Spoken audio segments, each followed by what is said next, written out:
Hola, ¿cómo están esta semana, queridos soberanos? Nuevamente nos reunimos con Matías en este programa Red Pills, ¿no?, para conversar de historia y de algunas otras conspiraciones. Así que, ¿qué tema tenemos hoy día? Bueno, este tema es polémico. Tenemos un temazo. Es un gran tema. Existe muchas nociones falsas del tema, muchos mitos, mucha narrativa, mucha exageración sobre este periodo. Y una exageración que, bueno, tiene su origen en cosas que vamos a tratar ahora. El tema que vamos a hablar hoy día es el Tribunal del Santo Oficio, la Inquisición. ¿No? O sea, vamos a hablar de este tribunal famoso, ¿no?, en el cine, en la comedia, ¿no? Tiene buenas parodias también. En la cultura popular. Exacto. Existe la noción de que la Inquisición es, el mito que surge desde su inicio ya, desde los principios de su fundación, o sea, desde la guerra de religión, que existe el mito de la Inquisición. ¿Ya? Exacto. La Inquisición española, vamos a hablar específicamente. Sí, vamos a hablar obviamente de la Inquisición española. Y vamos a ir derribando un poco los mitos y vamos a ir viéndolo parte por parte. Partamos por los mitos. ¿Qué mito se te ocurre a ti para partir de la Inquisición? Bueno, la tortura. Claro, es lo primero que se nos ocurre. Sí. ¿No? Estamos hablando de un tribunal sádico, ¿no? Esa es la imagen que el cine, que los distintos medios han transmitido de este tribunal. Claro. Pero eso no nos ayuda muy bien a la comprensión histórica. O sea, tenemos que pensar... Vayamos a la pregunta fundamental. ¿Qué es la Inquisición? Bueno, la Inquisición es un tribunal encargado, dirigido a católicos. Exacto, ¿no? Esa es su o sea, jurisdicción. a bautizados. La jurisdicción del Tribunal de la Inquisición es a católicos. Vamos al siguiente, yo te diría al siguiente mito. ¿Ya? Y después vamos votándolos todos. Vamos. El siguiente mito es que la Inquisición, cuando los españoles llegan a América, empieza a actuar y a matar indígenas a mansalva. ¿Por qué? Porque son paganos y de destruirlos a todos. Y eso es parte también de la leyenda negra. Exacto. ¿Qué otro mito ocurre? Las cientos de miles de víctimas de la Inquisición, la sociedad que vivía oprimida, no había libertad de opinión, etcétera, Exacto, etcétera. como un tribunal de la conciencia, ¿no? Como si fuera un totalitarismo moderno, antiguo, ¿no? Pensando en los totalitarismos modernos. Claro, ¿no? es como nazi o stalinista, pero la Inquisición estuvo lejos de ser eso, la verdad. Exacto. Y bueno, ¿y qué tenemos para pensar la Inquisición y para ir develando sus mitos, ¿no? Tenemos las fuentes de la Inquisición. Era un tribunal que producía mucha documentación, ¿no? Hay muchas fojas y fojas de papeles, ¿no? Sobre cada tribunal están, ¿no?, los testimonios de perseguidos y perseguidores, ¿no? Y de alguna manera tenemos que ir parte por parte, ¿no? Hacer la historia, ¿no? Sí. Tenemos que ir de alguna manera ordenándonos. Tenemos un tribunal español, pero que es religioso, que lo autoriza el Papa, pero que tiene una relación muy estrecha, ¿no?, con la política. Exactamente. Yo creo que hay que partir primero. ¿Qué fue lo que gatilló la creación del tribunal? Exacto. Partamos porque, en España teníamos un grave problema. ¿Por qué? Porque hacia 1492 el mundo español tenía una población muy grande de gente, de judíos. ¿Ya? Cosa que pasaba en otras partes de Europa, pero por ejemplo en Inglaterra, en Francia habían sido expulsados. Exacto. Habían sido expulsados siglos antes o 2 siglos antes en cada caso. Y resulta que había una gran población judía, pero había muchos judíos que se habían convertido al cristianismo. Exacto, ¿no? De hecho es fascinante ver en la historia de los reyes católicos que gran parte de los miembros notables de la corte, ¿no?, son judíos, ¿no? Quienes financian a Colón, por ejemplo, en la expedición de 1492, también hay judíos, hay cristianos nuevos, podríamos decir. Sí. Existía una división entre los que se habían convertido o venían de una familia reciente que se había convertido, cristianos nuevos, ¿no? Y los cristianos viejos, ¿no? Como Sancho Panza en El Quijote, que es un orgulloso cristiano viejo, ¿no? La imagen del campesino castellano que siente ese orgullo familiar. Pero, por ejemplo, personas notables como el aragonés Santángel, por ejemplo, es uno de los que financia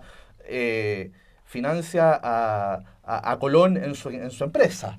Sí, él es cristiano nuevo, que se llama. Exacto. Son personas que se convirtieron recientemente al cristianismo. Y aquí tenemos un problema, porque en todas las ciudades de España resulta que existen peleas internas dentro de la ciudad. ¿Por qué? Porque hay muchos cristianos nuevos, entre comillas, que seguían practicando el judaísmo en secreto.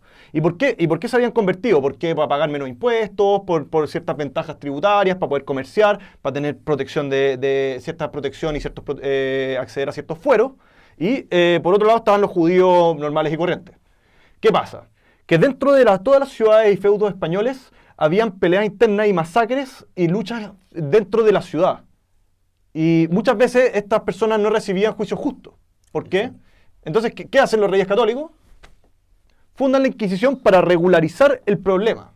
Exacto. Hay un afán por ordenar, por así decirlo, el mundo católico, por reformarlo, usando el lenguaje de la época, ¿no? Hay un afán de reforma, de cambio, de regeneración de la vida religiosa. Y llegamos a un año clave, ¿no? 1492, en enero, ¿no?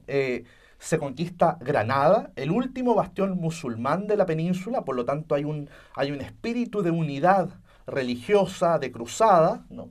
De alguna manera termina ahí ese proceso de largo de reconquista en España.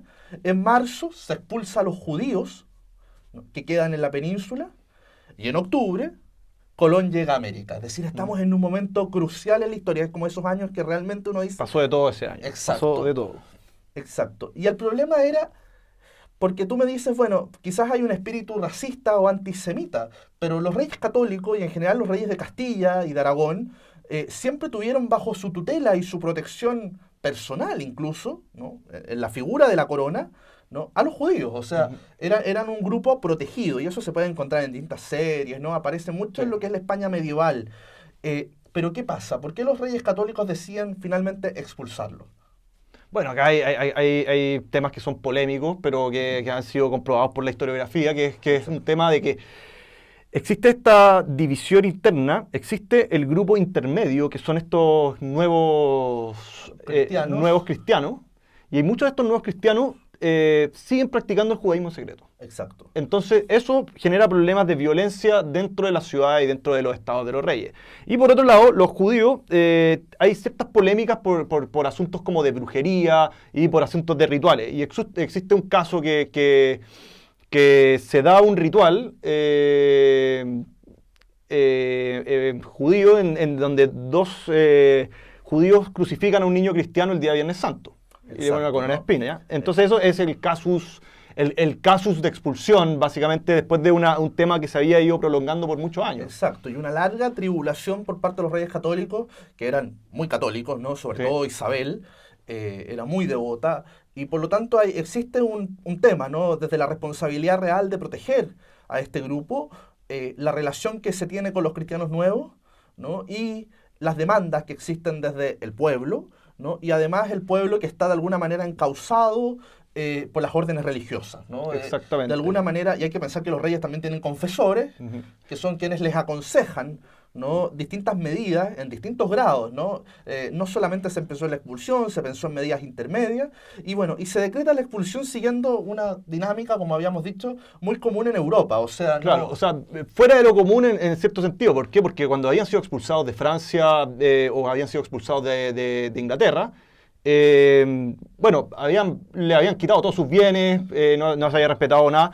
Cuando se expulsan de España, se respetan la mayoría de sus bienes y los dejan irse en paz, cosa muy diferente a lo que ocurre en otros países europeos. Exacto. Existe otro espíritu en la expulsión. Lo que no quita que sea una diáspora muy dura, Sí. ¿no? Obviamente, ¿no?, está el aspecto de la tragedia, pero hay que pensar también quiénes son los judíos en ese momento. Historiadores como Henry Kamen, por ejemplo, ¿no?, que es de los grandes hombres que han develado seriamente, ¿no?, la leyenda negra, ¿no?, y que han peleado contra los prejuicios que existen sobre estas instituciones, han demostrado que en realidad la mayoría de la población judía era campesina y artesana, y gran parte, podríamos decir, del bien espiritual que otorgaba la clase judía a España, ¿no?, ese mito que existe, ¿no?, de que España de alguna manera se deshizo de lo mejor, ¿no?, de su mejor capital cultural, intelectual, industrioso. En realidad no es cierto, ¿no? Ya son cristianos nuevos en esta época, y aquí es donde surge la Inquisición, ¿no? Porque la Inquisición es un tribunal que vela sobre católicos y... Para mantener la pureza de la fe, la ortodoxia, y también por un tema bueno, que va a surgir más adelante ahora con la reforma protestante, Exacto. que va a seguir como servir para ordenar institucionalmente el país. ¿Por qué? Porque la Iglesia internamente tiene un nivel alto de corrupción. Exacto. Recordemos que antes de los reyes católicos, España era bastante caótico a nivel institucional. Entonces, es uno de estos intentos de ordenar al país, Exacto. del caos. ¿Por qué? Porque antes la gente tomaba la justicia por su propia mano. Cuando la gente seguía ciertos rumores.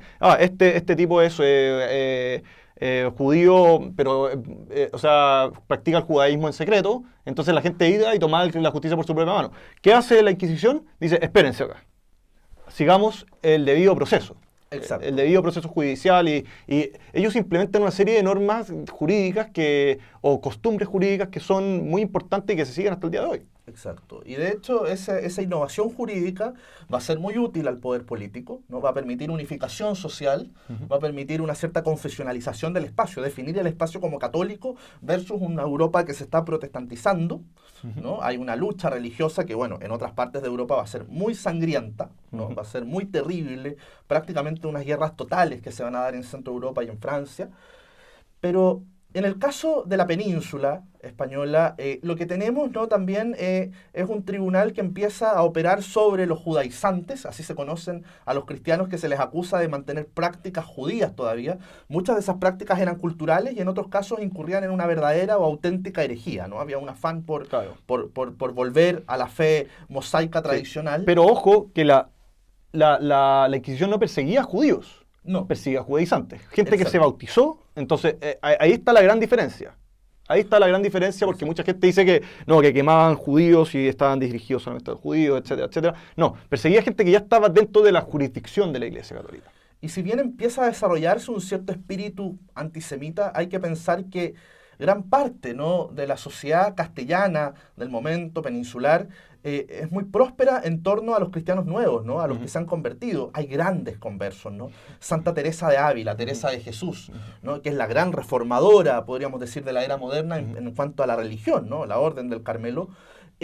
Tenemos también figuras notables de las letras, tenemos figuras notables de la Iglesia, ¿no? Van a haber grandes familias rabínicas. El Papa Alejandro VI, por ejemplo, ¿no? de familia conversa. Exacto. O figuras notables, por ejemplo, como los Cartagenas en el centro de Castilla, que van a obtener obispados, siendo que vienen de un linaje de rabinos, por ejemplo, ¿no? Hay una inclusión importante, eso también hay que tenerlo en cuenta, ¿no? Bueno, se va a dar también la política del converso, ¿no? El converso es bastante más fanático, ¿no?, que el cristiano viejo, eso existe también. Y eso va a tener momentos, ¿no?, podríamos decir, del tribunal, en donde va a ser particularmente inquisidor y otros no tanto. El problema judío no va a ser tan importante y van a aparecer otras herejías, van a aparecer incluso delitos que pueden ser constitutivos de herejía, la bigamia, por ejemplo. Claro, y la Inquisición sirve como, al final, una forma de control también de la propia Iglesia. Exacto. Y eso es algo que tenemos que tener en cuenta en relación a lo que vemos en los problemas de la Iglesia el día de hoy. Exacto. De hecho, hay que pensar que la Inquisición, antes de que se implemente en España, con la fuerza que se hizo y con la figura de los reyes católicos, la Inquisición es esencialmente diocesana, la dirigen los obispos o es papal. Es la Inquisición romana, ¿no? Y en ese contexto de la Edad Media, en donde nacen estos tribunales para perseguir la herejía, donde más les interesa perseguirla es en el cuerpo eclesiástico. Es decir, es en los religiosos, es en las órdenes religiosas. Es ahí donde de alguna manera reside el debate intelectual que da pie a herejías complejas, ¿no? Porque una cosa es que haya un hombre que sea bígamo, sí, que tenga dos mujeres, sí, y que eso pueda ser constitutivo de un ataque al sacramento del matrimonio, por ejemplo. Claro. Pero otra cosa es tener una herejía importante, por ejemplo, contra la Trinidad, ¿no?, contra que tenga características protestantizantes, claro, ¿no?, que es como el gran temor que aparece en la Edad Moderna en la península. Bueno, también tienen temas como de desviación sexual, por ejemplo, la sodomía o la pedofilia, son crímenes que la Inquisición persigue. Exacto. Dentro y fuera de la Iglesia. Y los persigue muy duramente, sobre todo cuando se realizan vinculados a algún sacramento o al oficio religioso, ¿no? Hay también una cierta defensa, ¿no?, del dogma cristiano, y por lo tanto, si es que se vulneran alguno de esos elementos, la Inquisición rápidamente actúa. Y por ejemplo tenemos inquisidores muy duros, ¿no? O conocidos en la época. El momento más duro es del siglo XV al XVI, ¿no? Torquemada, ¿no? El inquisidor de los Reyes Católicos es la gran Sí. figura, ¿no? Que pasó a la historia, ¿no? Como el gran inquisidor, ¿no? Que es la figura también Sí, política. pero es una figura arquetípica. Es Exacto. una parte, es un personaje literario, porque Torquemada de la literatura, Torquemada del mundo protestante, es muy distinto al Torquemada real. Exacto. ¿Ya? Recordemos que estos son. La Inquisición está conformada por los dominicos. Los dominicos son una orden religiosa que son especialmente dedicados a los temas de dogma y son extremadamente rigurosos respecto al derecho. Exacto. Están muy preocupados. Es un tribunal que sigue el debido proceso. Y bueno, ocurre que con la reforma protestante, los mismos protestantes tienen todo este ambiente de Antwerp, los Países Bajos, donde hay esta extremo liberalidad religiosa. Existe mucho el tema de la imprenta. De hecho, la reforma protestante es una reforma que se hace sobre todo a partir de propaganda y la imprenta. Y resulta que empiezan con este mito a crear estos grabados preciosos que hacen de un nivel artístico que lo difunden por toda Europa de la Inquisición como este tribunal malvado que quema miles de personas al año, etcétera, etcétera. Cuando la Inquisición no mató a más de 5.000 personas en 300 años. Exacto. Entonces, mientras que los protestantes, o en otras partes de Europa o del mundo, se quemaba sin debido proceso, se mataba, por ejemplo, tenemos el caso de las brujas de Salem. Por ejemplo, o hay verdaderas dictaduras religiosas, ¿no? Verdaderamente sectarias, como en la Ginebra de Calvino. Precisamente. Por ejemplo, ¿no? En donde no hay ningún tipo de moderación y hay un control social que es tremendo, ¿no? Una vigilancia que es terrorífica. Pero es un gobierno de la masa. No es una cuestión institucionalizada, sino que de repente un grupo de campesinos piensan que la vecina es bruja, van, quemémosla. La Inquisición estaba precisamente para evitar ese tipo de crímenes. Exacto, aunque vamos a tener momentos muy duros, ¿no? Por ejemplo, hay persecuciones importantes que son arbitrarias o injustas, o donde, por ejemplo, no se hacen con buena fe. Famosos son los casos del gran inquisidor Diego de Deza o Fernando de Valdés, por ejemplo, ¿no? Que bueno, para Fernando de Valdés él habría querido haber procesado al mismo rey Felipe II en algún momento, ¿no? Hay muchos escándalos en torno a estos inquisidores, pero uno también ve que el poder político interviene, ¿no? Y eso te recuerda que también es un tribunal que está vigilado, no es esta sombra, ¿no? que cubre España, como se quiere mostrar, sino que también es un tribunal que tiene muchos conflictos con las autoridades civiles, porque hay que recordar algo. El brazo de la ley, la fuerza ejecutada por la ley, ¿no? Es la justicia civil. Es la justicia civil. O sea, la Inquisición cuando había un personaje que no se arrepentía de su crimen, la Inquisición lo ponía en la justicia civil. Y la justicia civil se encargaba de él. Exacto. De hecho, muchas veces, cuando un criminal común era sorprendido, infragante, haciendo algún delito, el tipo lo que hacía era decir alguna herejía. ¿Para qué? Para que lo juzgara el tribunal de la Inquisición. ¿Por qué? Porque cuando te juzga el tribunal de la Inquisición, hay más suavidad. Estamos hablando de procesos largos, además, sí. ¿no? Procesos en los cuales hay que demostrar herejía y, por lo tanto, es muy complejo, ¿no? Hay confusión, las fuentes son complejas también, las pruebas del delito son complejas y, por lo tanto, hay un proceso que de alguna manera se va dilatando en el tiempo. Tenemos casos judiciales notables en América que duran 8 o 10 años, por ejemplo. Ojo, y los casos que se aplican en América, recordemos, no son dedicados a la población indígena, idólatra o pagana, sino que son dedicados principalmente a temas eclesiásticos. Eso es muy importante, que la Inquisición no actúa sobre población que no es cristiana. Y como indios que no son cristianos, no son juzgables por la Inquisición. ¿Por qué? Porque están fuera de su jurisdicción. Claro, hay una historia fascinante en América. Hay un libro notable de Nathan Bachtel que se llama Laberintos Marranos, ¿no? Que era el nombre que se le daba a los judaizantes, ¿no? Era un nombre muy despectivo, ¿no? Se les veía como atentatorios, ¿no? al orden social. Y, por ejemplo, en América, los primeros años del siglo XVI, de la conquista, la presencia de judíos, de judaizantes, en el continente va a ser notable. Gran parte de los judíos expulsos a Portugal van a emigrar a regiones como Brasil, Paraguay, Argentina, Chile, ¿no? Uno de nuestros primeros casos en Chile de un proceso inquisitorial es del doctor de Santiago, ¿no? El médico de Santiago, Juan de Maldonado, ¿no? Que es un hombre que pasa de ser cristiano de una familia conversa, ¿no? Auténticamente conversa, eso es lo curioso, leyendo él, ¿no? Literatura de origen hebraica, ¿no? Se termina convirtiendo al judaísmo y es denunciado por una de sus hermanas, ¿no? Ese es uno de los grandes casos que en Santiago va a aparecer en el siglo XVI y va a pasar a Lima, por ejemplo. Pero también tenemos casos, ¿no? De figuras milenaristas, ¿no? También apocalípticas, porque también es una época en donde hay muchos místicos, muchas visiones, muchas posesiones, ¿no? Es un mundo en donde lo espiritual abunda en la vida cotidiana de las personas.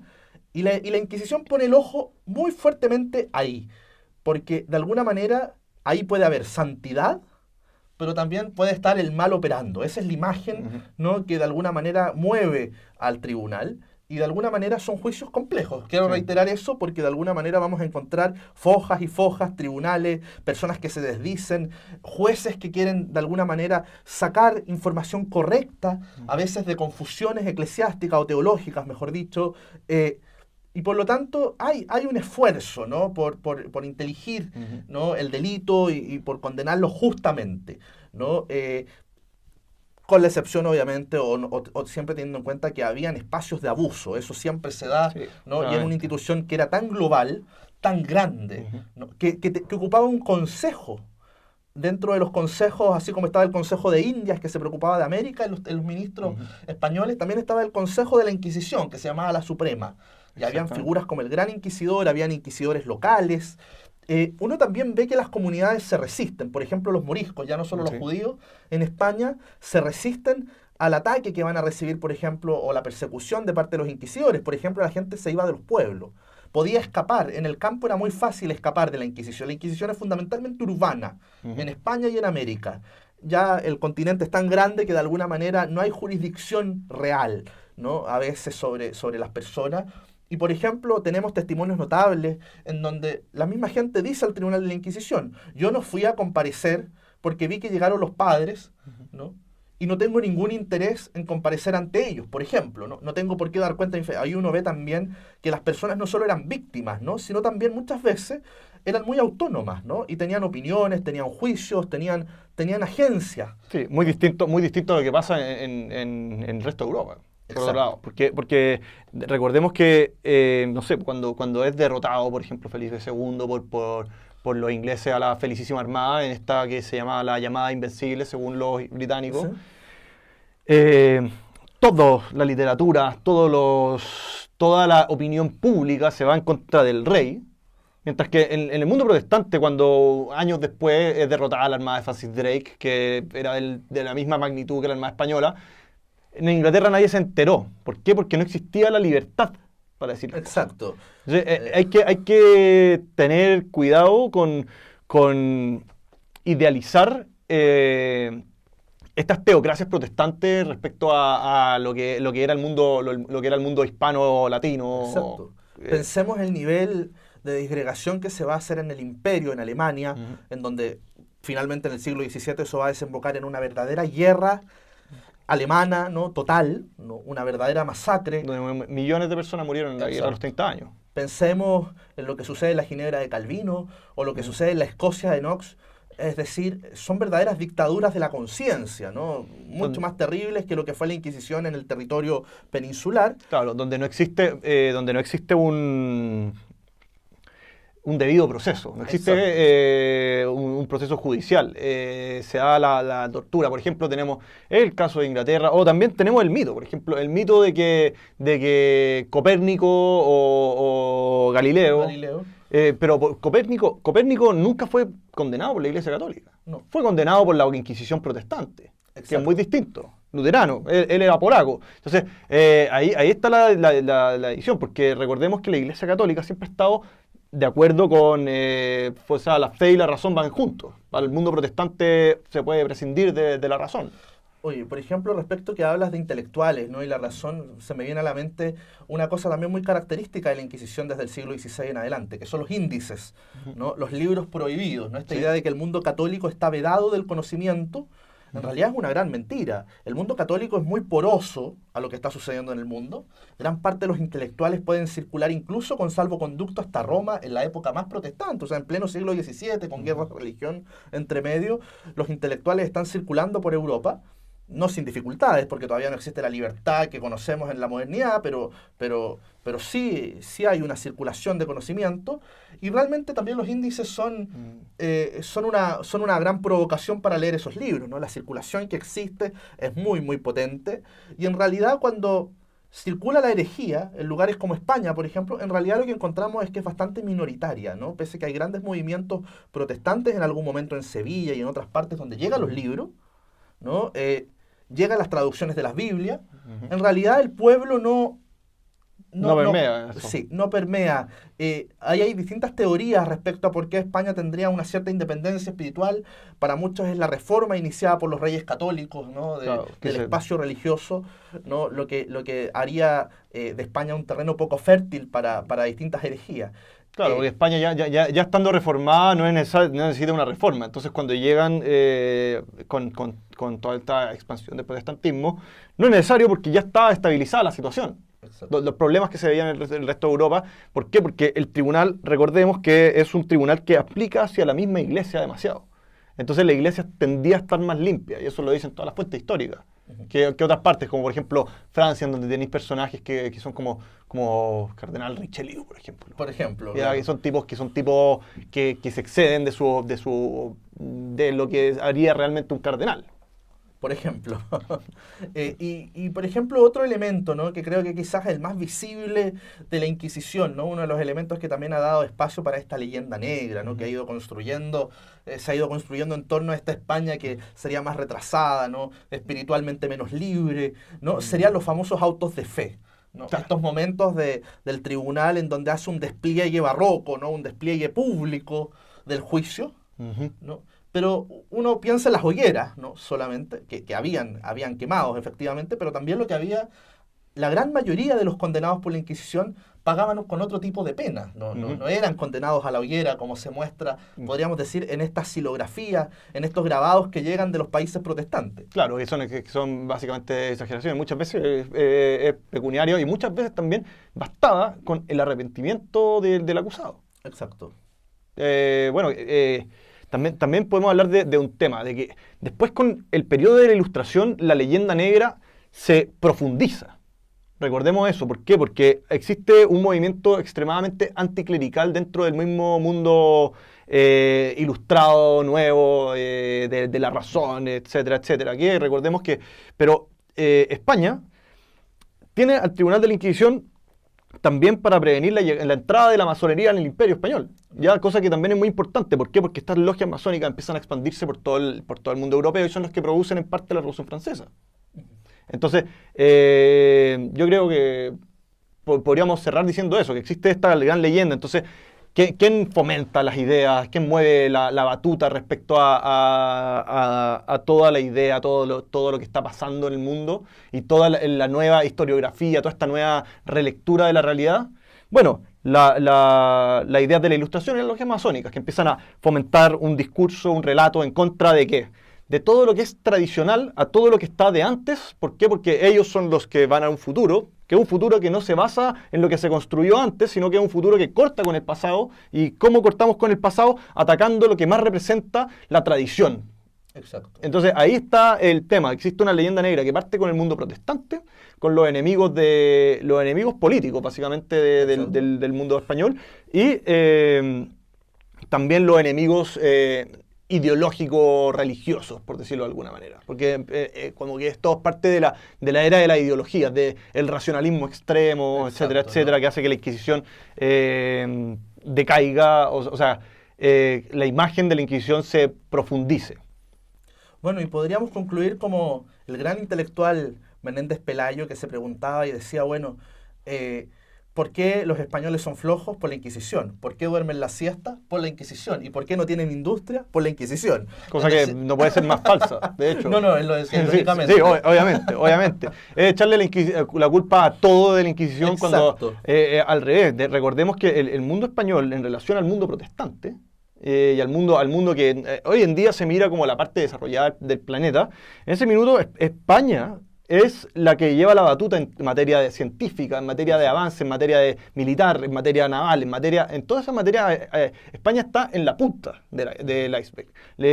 Tenemos los primeros movimientos de revolución industrial parten en distintas partes, entre ellos España también es uno de ellos. Y también tenemos que, ¿cómo se llama esto?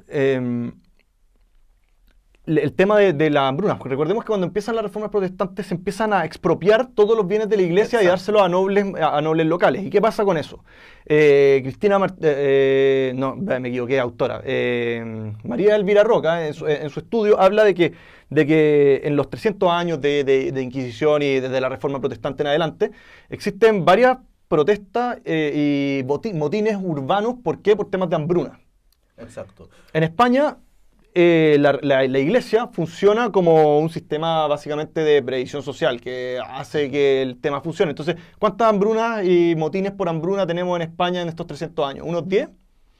En el mundo inglés, en el mundo alemán tenemos por lo menos unas 200. Claro. Eso indica que hay una peor calidad de vida, una peor condiciones sociales y también persecuciones religiosas, porque muchas de estas también son motines para que dejen las persecuciones religiosas. En España hay mucho menos. Entonces, esa es una noción que se tiene como negativa del mundo hispano. Yo creo que nosotros como descendientes del mundo hispano también tenemos que valorar cosas que teníamos en nuestro pasado y mirarlo no con los ojos del día de hoy, sino que juzgándolo según los ojos de la época y compararlo con las otras cosas que estaban pasando en el mundo en ese periodo. Exacto, y es un mundo muy complejo que tiene que ser analizado con la hermenéutica de su época. Sí. Y por lo mismo hay muy buenos trabajos, ¿no? Ya de alguna manera hay mucha revisión sobre esta materia. Creo que sería muy bueno recomendar algunos libros. Yo les recomiendo desde ya La Inquisición Española de Henry Kamen, ¿no? Gran historiador inglés, hispanista, y que realmente es una revisión muy somera, muy moderada también respecto a las fuentes en cuanto, ¿no?, a lo que verdadera y genuinamente pasó, ¿no? Hay un trabajo revisionista muy interesante de un francés, Jean Dumont, que se llama Juicio a la Inquisición Española, y que realmente es un juicio, ¿no? La primera parte consiste en ver todo lo deleznable de la Inquisición, ¿no? Todo lo que fue cuestionable en su momento, en el contexto histórico de la Inquisición, luego ver todo lo positivo, ¿no?, todo lo que la gente admiraba de este tribunal, y después una tercera parte en donde él de alguna manera logra un cierto consenso, ¿no?, entre los abusos, ¿no?, y los beneficios que otorgaba este tribunal en el contexto español y en el contexto del Imperio Español, ¿no? No sé si tú tienes alguna recomendación. Este es bastante bueno, La Inquisición, un tribunal de misericordia de Cristian Rodrigo Iturrialde. ¿Ya? Es una buena obra muy completa que aborda todas las temáticas de la Inquisición parte por parte para ir derribando los mitos. Y yo también les recomendaría, que esto es más general de historia del mundo español, pero se llama Imperiofobia y Leyenda Negra de María Elvira Roca, que es muy buen libro. Ya lo he recomendado antes en el canal, pero Exacto. Es muy bueno para entender también el mundo de la época y cómo existe esta noción, porque también habla de los imperios, antiimperialista, y cómo surgen estos esquemas de propaganda antiimperial en la historiografía y que quedan para siempre, ¿ya? De hecho, hasta el mundo norteamericano tiene un esquema antiimperialista de propaganda súper potente. No digo que todas las cosas que se dicen estén mal. Y también, no sé, En Defensa de España, Stanley Payne, creo que es buen libro. Sí, hay varios libros Stanley que son Payne buenos. Es otro gran historiador. Sí, hay varios historiadores que son muy útiles por si les interesa consultar las fuentes. Exacto, y quizás hay otro libro muy bueno que anda circulando por ahí, Neo-Inquisición, ¿no? De Kaiser, yo me lo he leído. Kaiser, ¿no? Pero es de alguna manera usar el concepto, ¿no? También, claro, obviamente el concepto se estira mucho y hay algo de abuso. Y existe en la cultura popular, a uno que le gusta, por ejemplo, Warhammer 40.000, existe esta cuestión de la Inquisición como algo que es una caricatura de... ya aparece como en la ciencia ficción, cosas similares Pero algo que te muestra en realidad muy bien la historia de la Inquisición, una historia moderada de la Inquisición, es que lo peor no es el tribunal, ¿no? Lo peor es la gente, ¿no? Claro, claro. Lo peor es la capacidad de persecución que pueden hacer las personas, ¿no? Y creo que eso sigue siendo un problema muy contemporáneo. Creo que con eso sería un buen corolario para terminar. Sí, yo una cosa más, yo diría que de repente, dentro de la misma iglesia, faltaría una Inquisición que regule todo esto. ¿Por qué? Porque antes los sacerdotes que se mandaban algunas terminaban pagando los platos rotos porque había un tribunal que iba a hacer justicia. Exacto, eso conversábamos antes. ¿Te Sí, acuerdas que donde caía fuerte, ¿no? El brazo secular de la Inquisición era sobre el cuerpo eclesiástico? Claro. Eran los sacerdotes, eran los hombres y mujeres que vulneraban los sacramentos, eran los abusos, ¿no? Que hoy día nosotros hablamos tanto. Bueno, posiblemente esa capacidad de control que tenía la Iglesia, ¿no? Estaba dada por un tribunal de la naturaleza de la Inquisición. Claro, y el día de hoy no vemos nada de eso. De hecho, siento que hace falta, porque tenemos estos obispos alemanes, tenemos bueno, estos casos de abuso, etcétera, etcétera, que yo creo que con un tribunal del Santo Oficio nos ahorraríamos varios problemas. Exacto. Así que nada, pues los dejamos pensando, los invitamos a poner like a este video, no cuesta nada, ¿no? Suscríbanse también al canal Soberano, sí. ¿no? Síganos en redes sociales, estamos en Instagram, en TikTok, ¿no? Compartan este video, ¿no? Si les gustó, ¿no? Siempre es bueno tener una instancia para conversar de historia, de cultura, de temas entretenidos, así que nada, nos vemos la próxima semana. Que estén muy bien. Hasta la vista.